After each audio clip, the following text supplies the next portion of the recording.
Is this correct? Is this correct?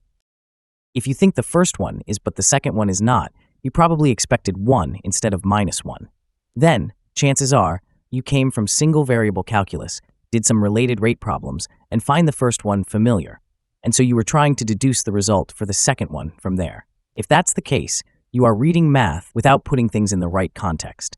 And so, this video is going to be very important to you. Sit tight.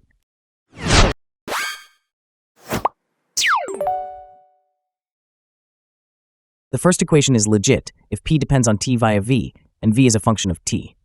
This is just chain rule in single variable calculus. We are not going to spend any more time on it here. We have a video on how things may go wrong in interpreting this equality. The link to the video is right here. Check it out if you need a refresher. Before we dive deeper into the second equality, let's see why you might expect 1 instead of -1. Most probably, you reasoned the first equality wrong. You treated the ordinary derivatives like fractions, and so you justify the equality by a cancellation of 2 dv's on the right. As such, you use the same technique to simplify the left-hand side here. You see 2 pairs of like terms, and so throw them away. What remains is partial p over partial p, and you say, oh, that's equal to 1. All of these arguments are wrong. They suffer from the same problem. You think of each derivative like one object divided by another object instead of one single entity. Like their single variable counterparts, partial derivatives are also not fractions. Let's confirm that using an actual scientific model, the ideal gas law.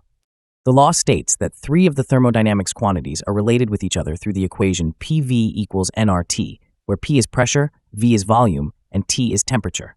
The N and R are just constants. The most important thing to note here is that the 3 variables P, V, and T are not independent. That means we can express any one of them as a function of the remaining 2. Given these explicit functions, then of course we can find their partial derivatives. In particular, we choose the ones that establish a cyclic relation via the partials. So for instance, here we pick partial P partial V, then partial V partial T, and then partial T partial P. Now let's make a hypothesis here. If partial derivatives indeed behaved like fractions, the product of these 3 partial derivatives should equal 1, as we've 3 pairs of partial something that perfectly cancel out each other separately. Now hopefully, the intent of choosing that combination of partial derivatives becomes clear if it wasn't. Okay, let's work out the details to see if that's the case. The first one, partial p partial v. In this case, we hold t constant and end up with an ordinary derivative of 1 over v with respect to v. That's simply minus 1 over v square, based on the differentiation rule for power function.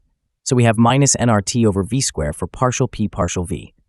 Now for partial v partial t, we hold p constant, and so we only have to deal with the ordinary derivative of t with respect to t, which is 1.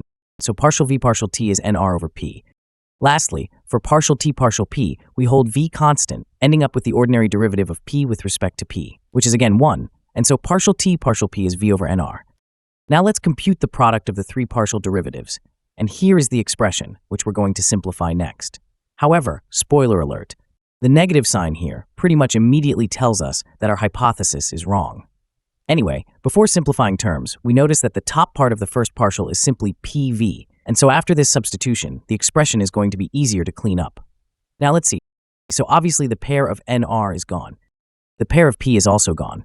Multiplying the 2 V's at the top, we have V square, which cancels out the one at the bottom. And finally, we get -1 instead of 1. So we can see that our hypothesis didn't work out, which means partial derivatives cannot be treated as fractions. All right, that's it for this video. I hope you enjoy it, and I will see you in the next one.